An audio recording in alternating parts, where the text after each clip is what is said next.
Happy Tuesday, everyone. Monday, if you are watching this on YouTube, welcome back to another episode of Eat, Train, Prosper. This is episode 128, which we are titling Anti-Percentage People with a question mark, because as always, context is going to play an important role in the conversation that we are going to have on this episode. As always, Bryan, can you kick us off with some updates, please? Yeah, percentages do seem to always rear their ugly head. I feel like this is one of the most common questions we get in the Paragon group is, hey, my last program, we trained with percentages and I don't see those here. So like, how am I supposed to choose my weights? And so, yeah, it's a good topic, and I'm sure we will get into it and delve into all the details here as we get going. As far as updates go, I have two, I guess. One has a couple sections that follow it. So the first thing is, I'll just cover the annoying one, is yesterday I went to go do my bike ride. I've talked about how I love to do these really long endurance rides on Mondays to kind of set the week up. So it was like 8:30 a.m. I just dropped the kids off at school. I was hyped about my long bike ride that I had planned out the night before. And I go to take my bike out of the garage. I'm like, oh, the air is a little low. I should fill that up. And then as soon as I put the pump onto the air valve, the little air valve piece at the top popped off and the entire tire drained of air, just flooded air out. And then I couldn't get the air to go back in after that. So I went to my buddy's house. I had him fix the air valve. I was like, sweet, good to go. I'll pump it up. It's 9:00. I'm only a half hour late. All good. Even with the new air valve put in, the tire still would not hold air. And then I run tubeless tires, which basically means that you just have the tire with a bunch of sealant inside. And the idea is that if you get a hole or a small puncture in your tire, the sealant essentially goes to work and patches the hole for you as you're riding. So you almost don't even need to stop or worry about it. Whereas if you had a tube and you get a flat, well, your tube is punctured, you need to take the tube out, you need to put a new tube in and all this stuff. So tubeless tires are the jam. But the problem in this situation was that the fact that the tire went completely flat, it no longer had, it's the word, maybe the tire was no longer sealed to the like wheel rim itself. And so all the sealant started dripping out. And so I had like sealant just like shooting out and dripping out everywhere. I couldn't get my tire to hold air. Anyway, long story short, I basically had to take my bike into the shop and have them keep it overnight. So I did not get to ride yesterday. My bike's currently in the shop today, so I don't even know when it's going to be ready for me to ride later today, possibly.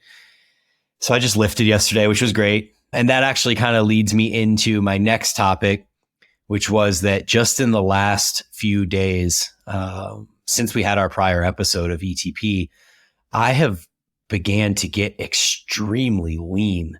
And it's not just like the scale dropping, which yes, that's true, but I catch glimpses of myself now. And I'm like, wow, I have not seen an ab like that, or a serratus, or a delt, or like a tricep, or whatever you know what I'm talking about, where you like walk by a mirror and you're like, what the fuck? Those sort of things like hadn't happened to me at all throughout this process, even though I had been losing weight. And so I kind of was on the fence about whether I was losing muscle. I didn't really know. I was like, I just kind of look like this smaller version of myself, but I don't really feel like more defined or more etched or anything like that. And then just in the last few days, it's all hit me and the scale dropped like super low. I had a 187 weigh in a few days ago. And then we went to this concert on Saturday night and I didn't really eat in the evening and woke up the next morning and I was 185. And then I ate a bunch of food the next day. And then this morning I was 187 again. So it looks like my body weight's now like firmly into the mid to high 180s, which is really the point where I've talked about in prior years of ETP. It's really that point in the mid to high 180s where I start to feel really lean, look really lean, also tend to lose a little bit of strength on certain movements here and there, and generally start to begin feeling some of the effects of diet fatigue overall. And so it's been really interesting in this experiment right now that I'm running with this excessive amount of cardio, because I am getting really lean and I am not hungry at all. I literally have to force myself to eat food. I find myself eating dinner, at my normal time where I would normally stop eating at 6:30 and go to bed. And by 8 or 9 p.m., I am so hungry that I find myself just crushing all sorts of food right before bed, which then has implications on the quality of my sleep, which isn't great. But the point being mostly that I am just eating so much food. I'm never hungry. And I can't like for sure say that I'm, not losing muscle or whatever, but comparing my current deficit, if you want to call it that, to prior years, this is insanely easy. I have zero diet fatigue. I'm eating so much food and I'm getting as lean as I was. And when you actually look at the strength and muscle loss, well, muscle loss is ambiguous, so I don't really know. But strength loss is like, a rep here, a rep there, and only on certain movements, like mostly chest pressing movements and stuff like that.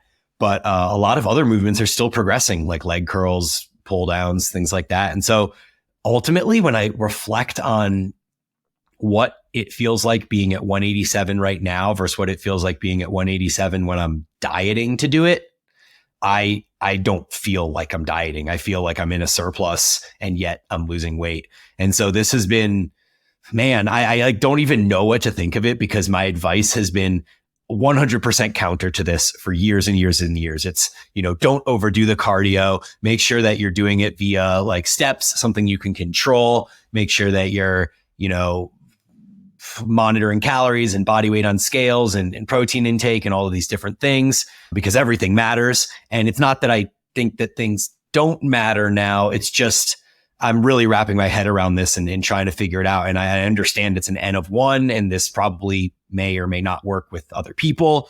But it has been wild and eye-opening for me. And just kind of curious to kind of see how it continues for the next 3 or 4 weeks until the race. Question for you, because what I don't want is for people to kind of get the wrong, take the wrong message away from this. Yeah, I don't either, for sure. No, I get that. What is your current, let's call it like a weekly, hourly investment into bicycle riding time? Yeah. No, for sure. That's the next point I was going to make is I'm probably averaging 10 hours a week of biking and it's between 8 and 11 hours most weeks.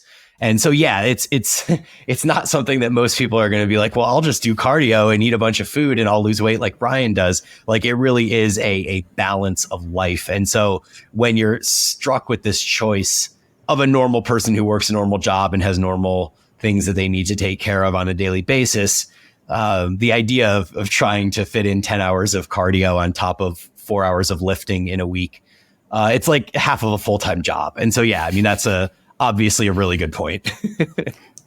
Yeah. But I think it does go to show, like, when you have someone who's like metabolically healthy, like yourself in those sorts of things, you have like good food habits for the most part in these sorts of things, like eat less, move more, like does work, and then that eat less, move more is like it's a sliding scale. You're not really doing much of the eat less, but you're doing a lot more of the move more. And that scale kind of slides, but it is one of those things like, yeah, you have and you're preparing for like a race. So you like these training sessions they're training sessions. You're not just like fucking around on a bicycle, riding laps around the neighborhood, trying to burn calories or whatever. Yeah. So, but it is it's a very cool, real world representation of, hey, I've taken this, different approach and I'm still getting quite lean. Body composition is improving, these sorts of things via this different modality. Yep. There's a small piece of me that is considering doing a photo shoot like I usually do at the end of my diets in, October or whenever the bike race ends, and, shaving the chest, which I haven't done in a year, and tanning up and doing the whole thing in the same scene where I always do it and having the shots, because even though it's probably not as accurate as getting a DEXA, which still has its potential errors in there. But at least, like, man, standing up there in that same scene with the same photographer in a similar type situation at a similar type body weight as I've done in prior years, but with a completely different approach to get there. I think that could make for a really cool story and some educational material. And so I'm not fully in on it yet, but that was an idea I just had yesterday when I looked in the mirror and caught that glimpse. So yeah, I'll keep you all updated as we get going here, or as we keep going. But that's the update for now. So yeah, what's going on with you, bud? Suggestion. Yeah. We move forward with the photo shoot. We take that iconic Bryan Borstein in front of the fucking mountains with the back double bi pose, but you have like your bike resting against your hip. Yeah, no, I mean, or I'm holding it up overhead like that and just back looking etched, you know? Yeah. I say a few different options there. We'll see what we can do. I'm definitely not going to run this year since, I tore my plantar fascia last year trying to run during my photo shoot. So yeah, it's probably for the best. Yeah. All right, what's going on with you, bud? So I guess on the back end of last week, and Bryan and I were talking a little bit off air, I am experiencing some of my personal deload signals this week. My training enjoyment is down significantly.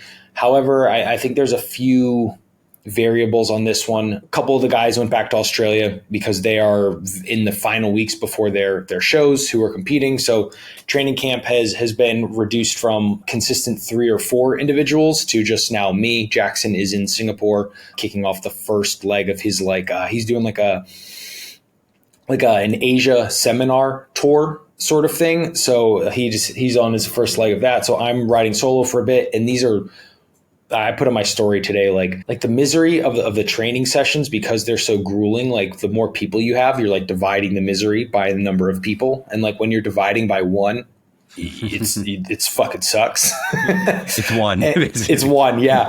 And it's like, you don't have that person in your ear that's like, come on, one more. And then it's gambling, right? On like, is this one RIR? Do I have this next rep? Like, on my today training legs, I got pinned on both hack squat sets. Like I gambled on both and lost.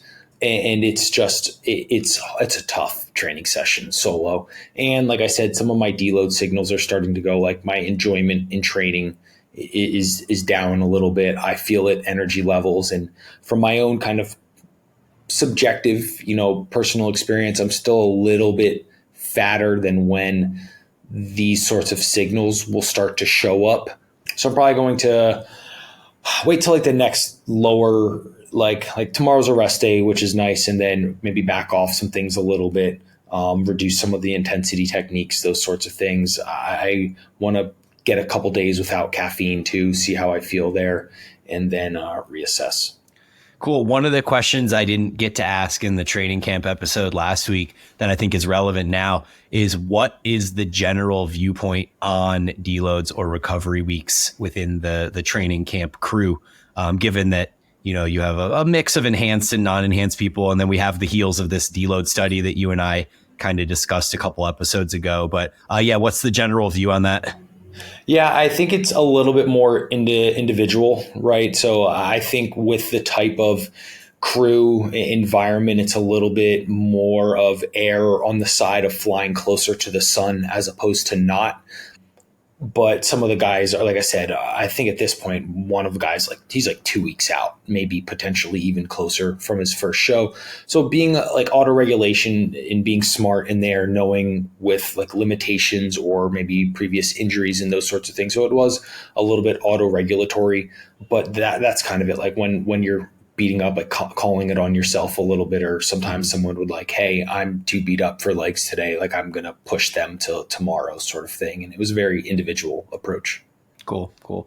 Yeah. So I think that that's good that you're being like super aware of these signals, and, you got a little like ache here and a little lack of motivation there and things like that. And it just kind of creates this little milieu of notification that, hey, it's probably time to dial it back a little bit, especially because from the training camp episode we did last week, this is higher volume and higher intensity, both than you've been training with in the past. And so usually you pull one of those levers, and pulling both has been obviously a revelation for you. And like, hey, look what I can recover from for the most part and progress from with.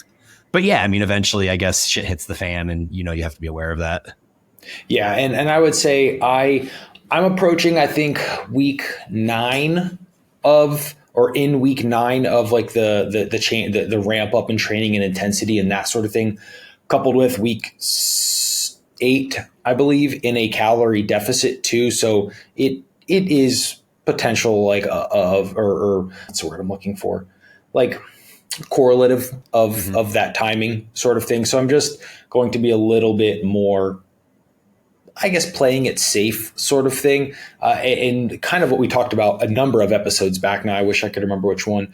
For me, the signals to deload are mostly psychological, right? I found that I can fly very damn close to the sun in terms of a performance standpoint. Like literally, I went after 2 PRs today. Like one was on the hack squat. I did get a PR on the leg press. Nice. I went for a hack squat PR and I failed what would be the PR rep. And I went for a PR on the RDL at 160 kgs.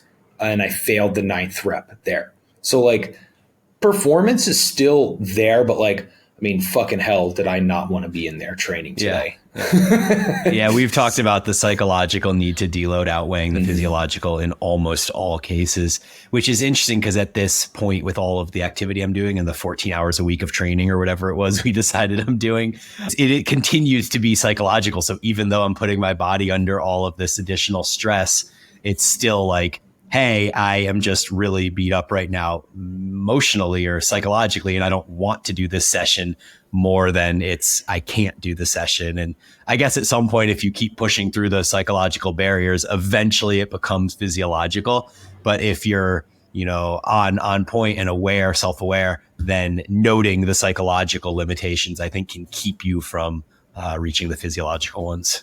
Agreed. And then I guess my only other update is I'm at that point where I'm starting to get a little bit antsy around the fat loss. It's kind of funny. Like you made that note, like you walked by the mirror and caught yourself. So like every day post training, and then pretty much every day I go do the sauna, right? And there's like this recovery area of the gym. There was like a pool sauna, kind of in the back. And there's this mirror that you walk by, to get to it. So every day I like check that mirror and I'm still like, yeah, I'm still fat, it's not there yet. Right. And I'm always like, okay, like when is that look in the mirror? And be like, damn, like things are, and I'm just like, nope, not there yet.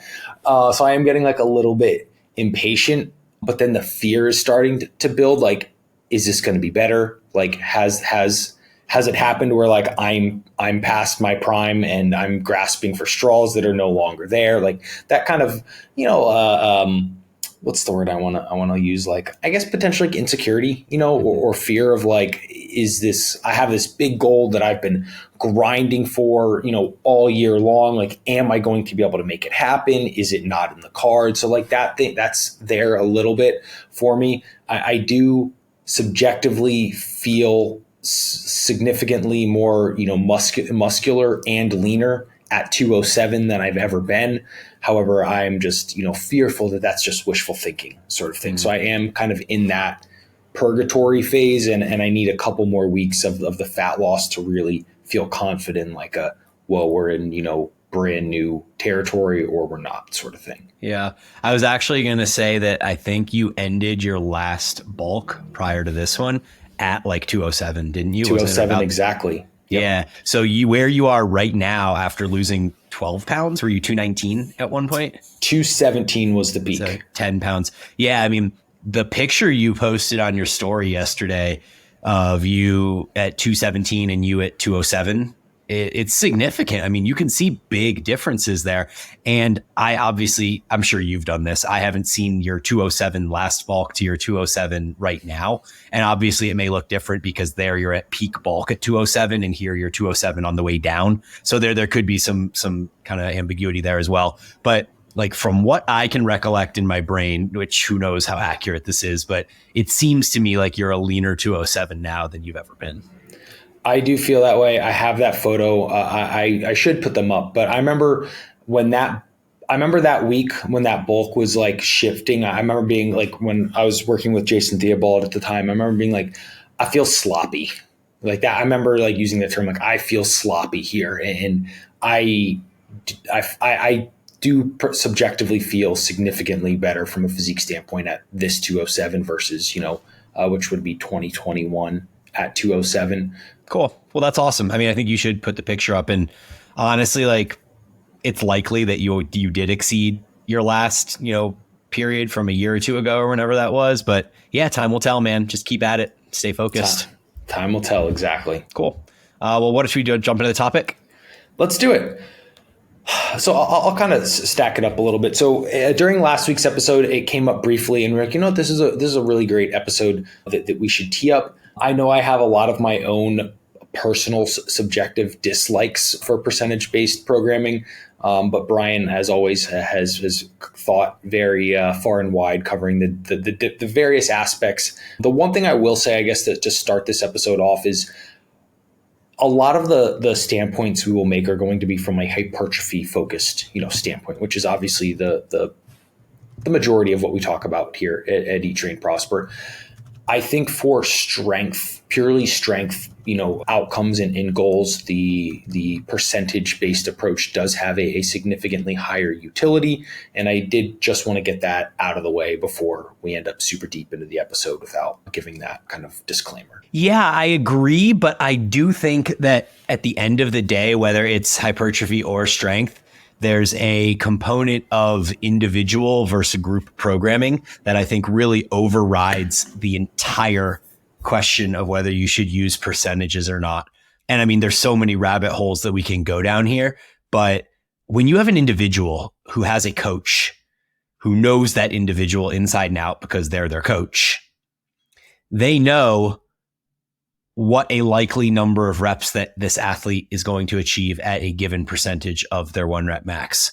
And so when you have a strength athlete and their coach tells them to perform 4x4 at 80%, they know that this athlete can probably do, call it 7 or 8 reps at 80% or whatever that number is. So they know that those 4 reps are very doable. This is regardless of whether it's strength or hypertrophy, I guess. I mean, in any sort of circumstance, like if you know your athlete, you can use percentages much more effectively. When you're looking at a group program, and if you take that same example and you say, okay, we're going to do 80% for 4x4. Across the spectrum of that group program, you will have some people that can do 80% for 4x4 and feel like it was a walk in the park. They can do sets of 12 or more at 80%. And so those sets of 4 are like 6 to 8 RIR on every single set. And so if the coach thinks that their intended stimulus there is to go 2 to 3 RIR, they've completely missed the boat with that specific athlete. On the other side of the spectrum, we have some people that would be told to do 80% for 4x4 or whatever. I mean, maybe I chose a bad example. Maybe that should have been 6, but there are some people that can't even do 4 reps at 80%. And so that person who's told to do 80% for 4x4 would be unable to even complete the prescription. And so when we look at this disparity between using percentages in group programming and using percentages in individual programming, this is the one glaring thing that pops out, is that group programming just spans so many different types of individuals with different muscle fiber type makeup. And so there's a, actually, do you have any thoughts on that before I jump into this PubMed study that I looked at? I mean, not really. So I mean, I kind of do. So for a little bit of backstory, a lot of you guys already know this. Like I was a member at Bryan's CrossFit gym for a number of years. Bryan did programming for all of us, and I followed it, of course. I was someone who the percentage-based training just translated very poorly for me, and it would really fuck with me psychologically, because we would be in we'd be working through this progression up until like establishing new 1 rep maxes and those sorts of things. And of course, I'm all like giddy as fuck. I want new PRs. And we're like 3 weeks out, and it's like, okay, 85% for like 6. I'm just someone who cannot do that, right? Like once I get like damn near the top 15, 18%, like I just can't do 6. I'm at like 3s and 4s, and it would fucking crush me. I'm like, we're 3 weeks out. I can't even hit the 6 that I'm supposed to do. Next week, we're supposed to go up, and I'm not going to be able to do that. And I would just like mentally fucking fall apart from it. Yeah. So I think like just to give, a little bit more of like a follow up to that, Bryan was saying like some people it works really well for. Like I was one of those people. I just did not do well with it, and it would crush me. That's a really good point. And I had a lot of the same experiences, which I will use to reflect on here in a little bit. I wish that in that example I just used with the 80% for 4x4, I think realistically that should have been 85%. And those numbers I said would have been much more accurate. So at 85%, you'd have some people that can do 12 plus reps and you'd have some people that can't do 4. I think at 80%, that equation doesn't quite work the same, but the idea is the same, and 85% would probably be the right number there. We have this study from PubMed here in 2014. It was Richens and Cleather. Hopefully I'm pronouncing that correctly. The relationship between the number of repetitions performed at given intensities is different in endurance and strength trained athletes. And so this is just further proof of that point I made, that people just exist on different spectrums. And when you separate people into what would be considered an endurance athlete or a strength athlete, you're not directly separating them by muscle fiber type. Like you're not saying, oh, weightlifters are fast twitch muscle fiber and runners or endurance athletes are slow twitch muscle fiber. But in some semblance, you probably will see that they do tend to skew more toward being good at endurance events, whereas the weightlifters will skew more to not being as good at endurance events. And a lot of that probably does come down to muscle fiber type, though that was not discussed in this paper. So essentially what they did in this paper is they took 8 weightlifters and 8 endurance runners, and they tested them on a 1 rep max on the leg press. So that's interesting that they chose leg press. I feel like it's hard to test a 1 rep max there, but either way, then they tested their maximum repetitions achieved at both 70, 80, and 90% of their 1 rep maximum. And so this floors me. I can't believe this, but at the 70% of their 1 rep maximum, the endurance runners completed 39.9 repetitions on average with plus or minus of 17.6. So that would mean that somebody performed 23 repetitions on the low end and 57 repetitions on the high end at 70% of 1RM. Compare that to the weightlifters who also did the 70%, and their average number was 18 reps with a plus or minus of 3. So someone performed 21 and someone performed 15, but most of them were right in that like 15 to 21 range. And so that's crazy, man. I mean, you got more than double the repetitions for the runners at 70%. And I'll go over the 80%, 90% here in a second. But the first thing that comes to mind when I look at that and see 40 repetitions with a plus minus of 17.6 for the runners is that they likely just have never even learned how to push to failure or activate the muscles that they need to activate for that movement. And so they can kind of just keep going because they probably didn't even have the ability to find like a true 1 rep max, if you want to quote that, because they're just like not familiar with finding 1 rep max. And so if the 1 rep max is inaccurate because they're endurance athletes and they don't have that experience, then naturally when you take a percentage of that 1 rep max, they're going to be able to achieve significantly more repetitions if that 1 rep max wasn't actually a 1 rep max. Or if they have just a large predominance of slow twitch muscle fibers that say they did get that 1 rep max correct, the fact that they can just keep pumping submaximal loads of that 1 rep max for 40 repetitions on a leg press, it just blows my mind. What do you think about that, Straker? It blows my mind too, because I remember there was a program I followed, I don't know, like 3 years ago or whatever. And there was one day where it would have a 50 rep leg press set, one of them. And I would only be able to put like 1 plate on each side. But it would but for like a set of 12, whatever, I'd have like 5 plates, per side. But I'd have to reduce load to like literally like a 15% to get it. I mean, and it would be hell on earth getting those 50 reps. So as the listeners can probably correlate from the subjective information I've provided from my history, I perform very low on the percentage based thing. So Aaron, if you were asked to do 90% of your 1 rep max on a movement, they're using leg press, but whatever, it doesn't really matter. We're just trying to throw some random numbers out here. What do you think you get on like a big compound lower body movement if you take 90% of a 1 rep max? Maximum of 2 reps, guaranteed. Maybe 3 at most. So this then also potentially shoots some holes in this study because when we get to the 90% number and we look at the endurance runners versus the weightlifters, the endurance runners were averaging 10.8 repetitions with a plus minus of almost 4. So they were basically getting either 15 or 8 or 7 repetitions, something like that. But even the weightlifters had an average number of repetitions of 7 at 90% with a plus or minus of 2.1. So people were either getting 5 or 9 reps.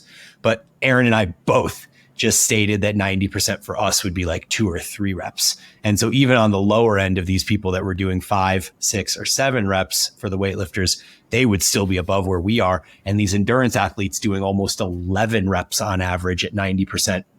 It definitely like makes me think that there's some holes in the way that the 1 rep max was tested or how hard these athletes were being pushed in their assessments or something along those lines. But the main point of this is not to tear apart the study design or anything like that or the methods. It's to ascertain or to clarify that there's just so much variance between the way that people are going to perform at given percentages. And so I have a few other points as to why I don't use percentages in programming, but this is really the main point, is just that people vary. And if you're going to run a group program like I run and like many other coaches run that do use percentages, it just doesn't make sense because we see that you can program something like 85% and have some people be able to hit the goal reps with tons and tons of RIR and basically get very little stimulus from it.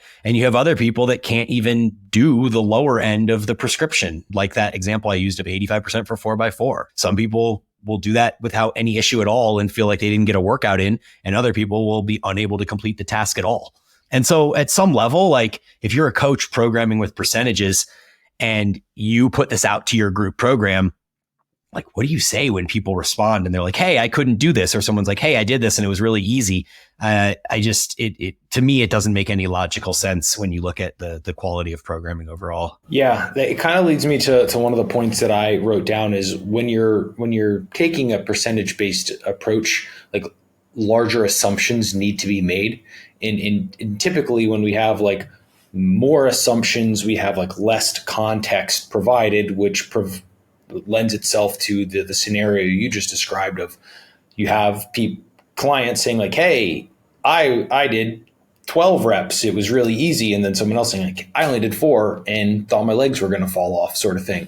So, kind of steering us back to, yes, the majority of the context we speak in is hypertrophy based, but then also providing the necessary context of like, hey, we're working with a rep range. These are some things to expect. This is where you may want to increase this number a little bit if you experience these sorts of things.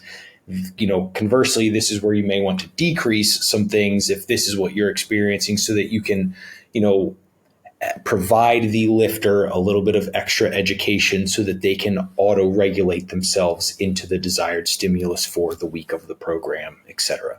Yeah. No, really good point. And I'm really glad you brought up the hypertrophy side as well, because I think for the most part, we've been, without explicitly saying it, we've kind of been discussing this from the viewpoint of strength.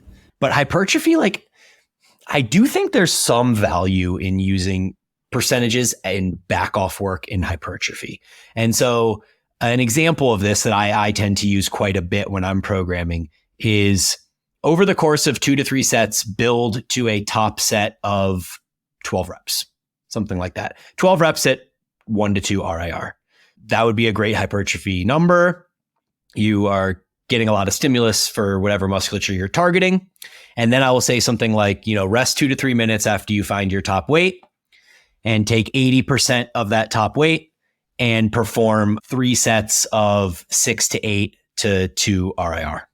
something like that, 8 to 10 to 2 RIR, whatever it makes sense with the percentages and with the rep scheme. And so at that point now we're combining both percentages and reps from failure. And that is the way that I almost always will program any sort of percentage work, whether it's strength work or hypertrophy work. I think that including both an RIR and a percentage with a range. So it's not 85% for 4x4. It would be 85% for 3 to 6 reps or something along those lines at 2 RIR. And then I'd make a note at the bottom and say, hey, if you get to 6 reps and you feel like you are still below 2 RIR, maybe you're at 4 RIR or something like that, keep going. Like prioritize the reps from failure over the percentage. The percentage is a guideline. It helps get you into the ballpark. But once you're in the ballpark, now you need to dial it in a little bit closer, and using reps from failure then allows you to create the stimulus that you want, regardless of how many reps you achieve, because we know in hypertrophy that anywhere between 5 and 20 plus reps is going to get you a relatively similar stimulus. So your major error would just be, oh, coach said 6 to 8 reps, so I'm going to stop at 8, even if I have 6 RIR left. Whereas when you put in that kind of qualifier of we're using percentage to define load, and then we're using reps from failure to define how hard we want to work or the stimulus intended, now we have this much better kind of combination of things and information that we can use to progress. Yeah, I love that.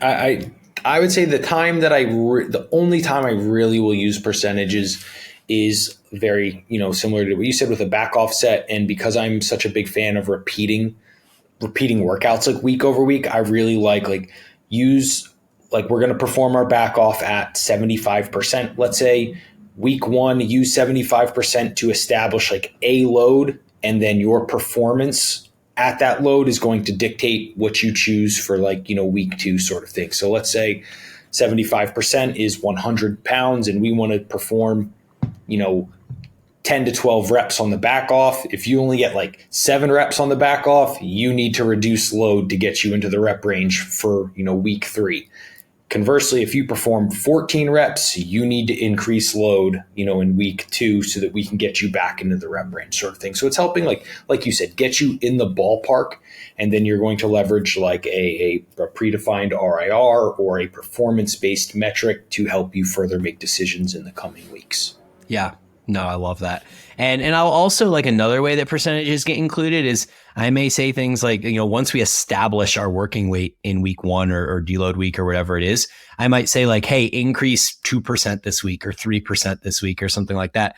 But that's not taking a percentage of maximum and telling you to do some sort of work at that percent. It's using percentages as a way to kind of microload the movement and progress it over the course of time. And usually there's a rep range and there's a reps from failure designation along with that. And so, yeah, another kind of thing against using percentages would be daily preparedness, and the fact that, when you wake up on a given day, you might feel less prepared or more prepared than you did the prior week. And so now we adding another level of ambiguity into this whole sequence, where if we're not combining percentages with reps from failure and with a range, what was, say 85% for 4x4 the prior week, and this athlete maybe barely got through it, and now it's 86.5% for 4x4, but this athlete had poor sleep, had a fight with their girlfriend, and didn't eat before going to bed or something, a whole bunch of things happening at the same time. They go into the gym and they're like, oh, 86.5% for 4x4. Well, that should be fine because I did 85% last week, not accounting for the fact that they're way underprepared today and they are unable to meet the task at hand. And so if that coach had instead put in 86.5 for 3 to 6 reps, then that allows that athlete the freedom to say, hey, I'm feeling really bad today, I'll just hit triples, versus hey, I'm feeling great today. I may be able to hit 6s, even though I only get 4s last week. And so it just provides you a lot more freedom based on the way that you are in fact feeling and how that would directly impact your performance on that day. Yeah. The last kind of note that I had here, which is very, very similar to what you just brought up, is predefined rates of progress, right? And because of that preparedness or other impacting variables in life like stress, breakups, travel, different things like that. Many times with the percentage based things, it's like we are using a 6-week, workup progression of percentages, where if in week 5 or 4 you have some life event thing that crushes it crushes your ability to perform, that is again kind of, there's no auto-regulatory flexibility in there. Whereas if you're working like individually with a coach or whatever, it might be like, hey, repeat last week, perform 1 rep less because we have high fatigue or something like that.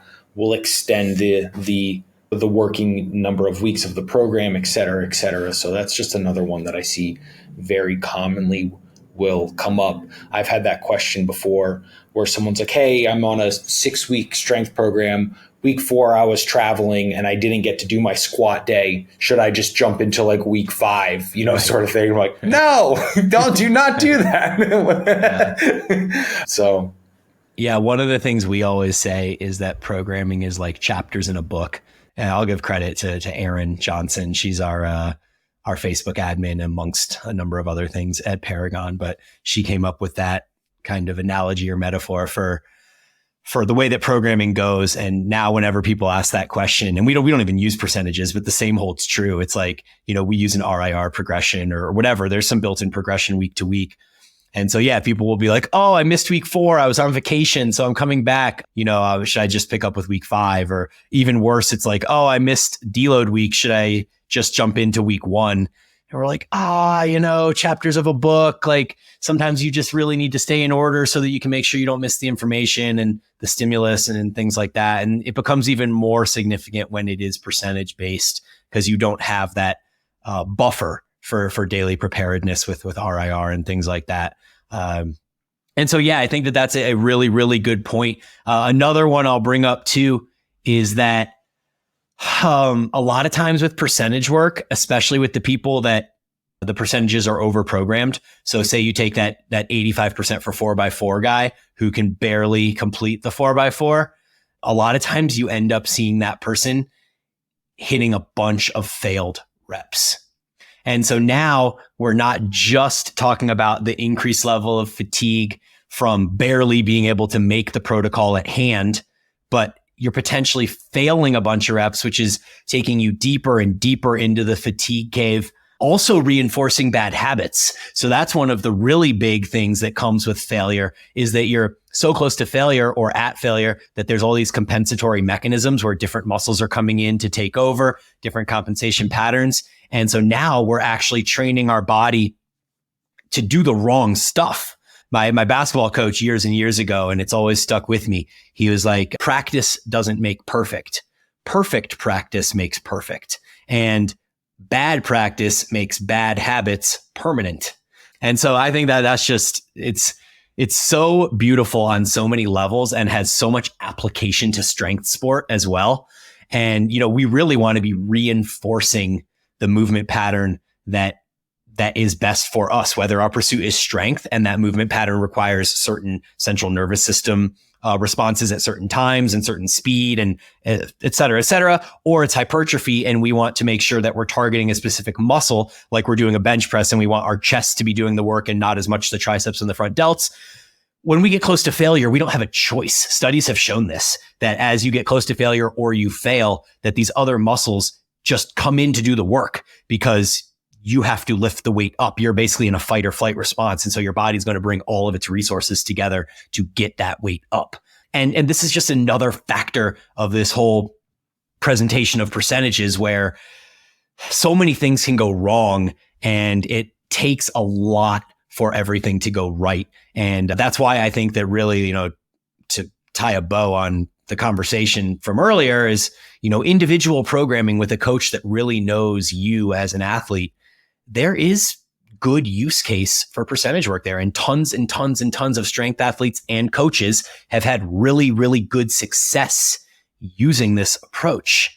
But when it comes to group programs, which I just see so often across Instagram and social media in general, it drives me insane that coaches are doing this in group programs and then it drives me insane that athletes are coming to my program and asking me why I'm not using percentages and almost looking down on the program as if somehow it's a faulty program because we're not doing it the way that their prior coach did. And so, yeah, all of those things kind of come together to create a bit of a frustrating process. I don't have anything to add on to the back of that one. I like that kind of rant. I think it was very, very warranted. There's nothing that I disagreed with in there. I think that is a wonderful place for us to wrap this one up. Yeah. So I think ultimately at the end, just to add one more thing is use percentages if you're going to use them with a rep range and with reps from failure. So it might be, 85% for 4 to 8 reps at 2 reps from failure. And now you've given your athlete tools to actually achieve the objective that you want them to achieve. And so it makes everybody's life easier. Yep. Really, really good point there as always, Brian. Cool. All right, guys, as always, thank you for listening. Brian and I will catch you next week.